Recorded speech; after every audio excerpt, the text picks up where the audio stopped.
Welcome back to my channel, folks. Today let's dive into the timeless legacy of Bruce Lee, even half a century after his passing.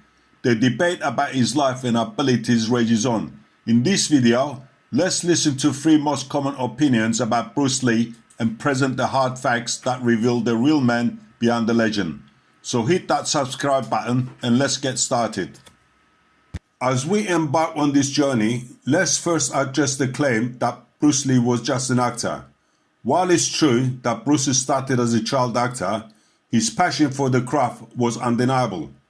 Even as a child, Bruce's determination shone through. With a family background in acting, he had the talent, but it was his unwavering dedication that made him shine. Bruce didn't just become the best action star of his time. He revolutionized action cinema. The evidence? His legendary roles in movies like Enter the Dragon and Fist of Fury.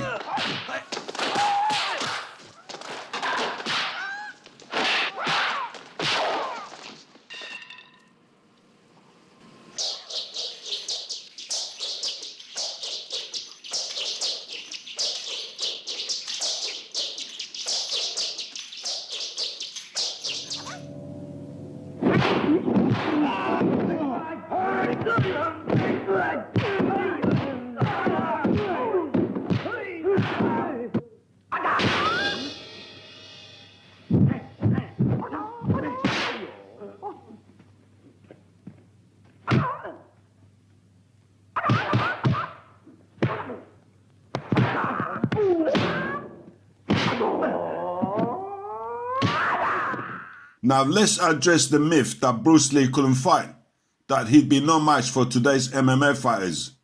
But is that really the case? And here are the personal opinions of a few individuals regarding Bruce Lee's fighting abilities, as expressed by Cahill Sonnen and Michael J. White. And I'm sure there are other people out there who's got the same opinion.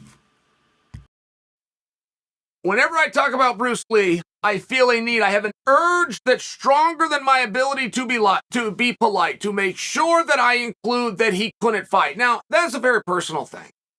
That's a very personal thing when somebody who did not fight, who does not deserve the credit, who was not a champion, who did not risk it, when somebody that did none of those things can come over the top of the hardworking men and women that do all of those things. Some of them never to a top 10 level.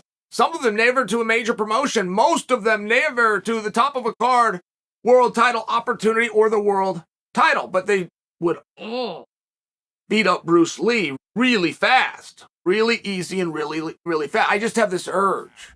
Bruce Lee would be no match for me. The person You're saying you could beat Bruce Lee? Really?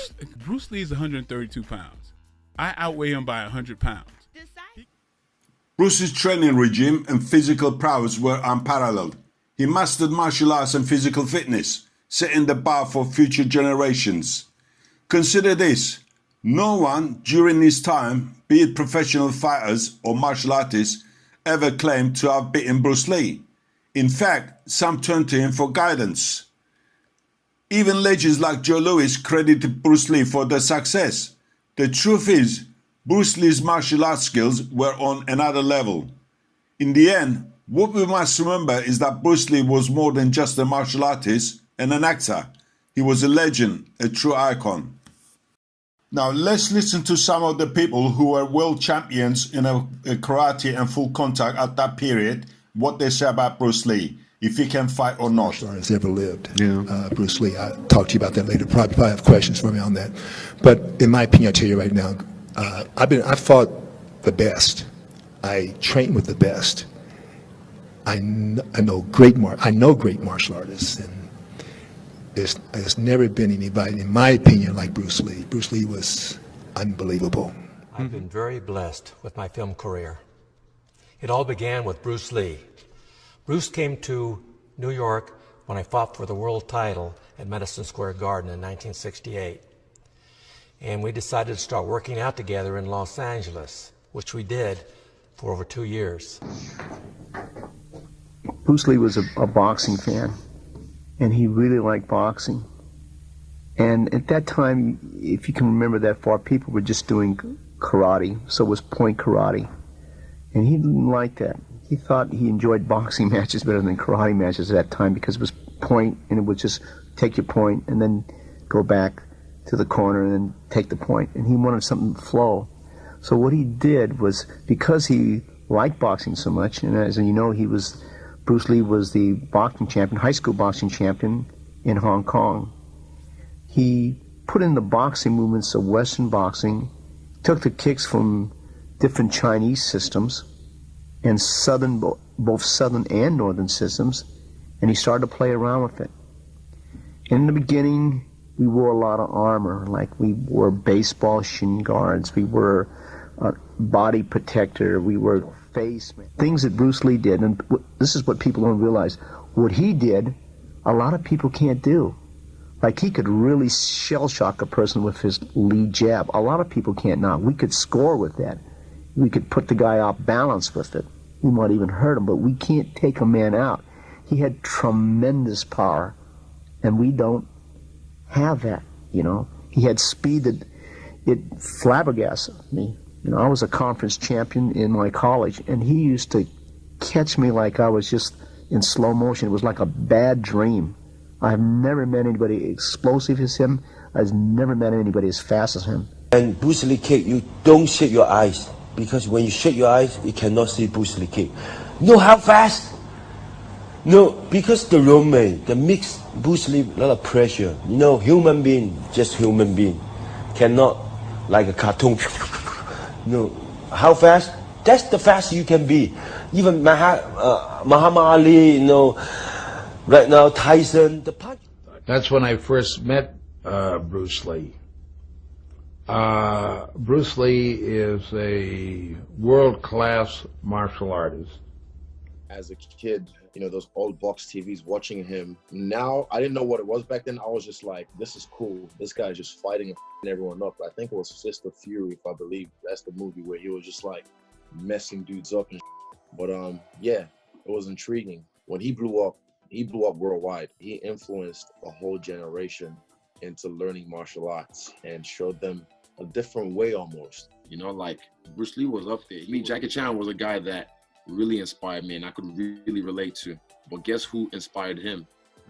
Bruce Lee. So we were doing things already generationally that he's already like, he's inspired the people who inspired us, put it that way. Far Eastern philosophies. I was just wondering if you ever practiced Kung Fu or any of the other martial arts. Kung Fu, yes. Bruce Lee was a great friend of mine, and we used to work out together for a long time. It was very close. We were very close friends. And he was a very interesting gentleman, wasn't he? Bruce? Yeah. Oh, yes. He was a groovy guy. Yeah. I was very sorry to see him go. What do you think made him so unique? Well, he related everything, his whole life was related to martial arts. He lived, breathed, thought, moved, everything was dedicated to the highest principle of his own self-evolution. He created himself. Bruce Lee was a little Chinese guy who demanded of himself great excellence. I mean, he was a true artist in that respect. He created himself. And that's what I think. He was an unusual man. He was beautiful. I don't know what to say about him, you know, because of the perfection that he achieved was awe-inspiring. I mean, he was the fastest moving person you've ever seen. I mean, you'd reach out and pew, he was like poo, all over the place. We used to work out up his place, and he had a 700-pound bag hung on a big L iron, you know, or what do they call them, stuck in his patio, and it would on a big spring, and he would kick that thing and double it over. And I would kick it, and it would double me over. But he would, boom, get that thing just swinging back and forth and pop it and pop it. He was amazing, really amazing. And he's a great loss. A loss to me. I miss him daily. I started working with Bruce Lee 1967. He was a Kung Fu martial artist, or Gung Fu, whichever word you want to use. I, being an American fighter, we didn't think much of Kung Fu fighters because most of them didn't fight. They did a lot of that, what we call finger paintings type moves, you know, moving the hands around like finger painters. This is partners out with them. At the end of each nightclub, Mike Stone and I would do a little demonstration karate match. And then I noticed his style had changed. And he started telling me he was working out with this Chinese guy named Bruce Lee. And he said, Bruce Lee wants to work with you. You should go down and start taking lessons with him, private lessons with him. So eventually I took his advice, and Bruce Lee and I got in contact with each other. And once a week I would go there and take a private with Bruce and spend the whole rest of the week working on what he would show me. And it actually, in a great way, improved my fighting style. Here's a typical example. Every day I'd walk into his house. First thing he had to do was, Joe, Phil's gonna film on this. Yeah. And he'd go, here, film on for him. He's like, showing him. He always had to show some part of his body he's working on. I remember one day, he picks up a 75-pound barbell. He locks down in position, in standing position, starts on his chest, he sticks it straight out like this, slow motion. But holds it, sustains it. Try it. Try it with half that weight. And then you know what 75 pounds feels like. And I know guys who can bench press 500 pounds. They can get it out, but they can't hold it. They'll go like this. And as soon as it gets out, they fall. So he was pretty strong. So Bruce Lee kind of got me back into the full contact stuff because we studied a lot of old boxing films like Willie Pep, who a lot of Italians feel is pound for pound the best fighter of all time, and some people feel Sugar Ray Robinson is. We'd watch Willie Pep's footwork. We watch the explosiveness of some of Jack Dempsey's fight films.